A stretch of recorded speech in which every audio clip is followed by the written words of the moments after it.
గాజాపై Israel వైమానిక దాడులు కొనసాగుతున్నాయి. ఇజ్రాయెల్ దాడుల్లో హమాస్ కమాండర్, హమాస్ కు చెందిన మరో ఇద్దరు కీలక సభ్యులు మృతి చెందారు.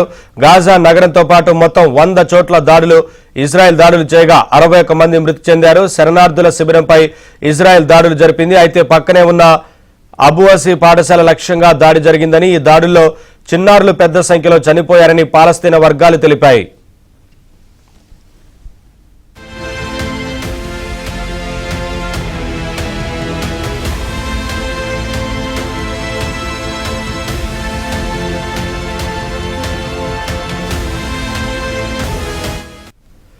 మరోవైపు ఇజ్రాయెల్ ప్రధానమంత్రి బెంజమిన్ నెతన్యాహు నేడు అమెరికా వెళ్తున్నారు. కాల్పుల విరమణ ఒప్పందంపై అధ్యక్షుడు ట్రంప్తో చర్చిస్తారు. హమాస్తో కాల్పుల విరమణ ఒప్పందంపై చర్చించేందుకు ఖతార్కు తాము ప్రతినిధులను పంపుతామని ఇజ్రాయెల్ ఇప్పటికే ప్రకటించింది.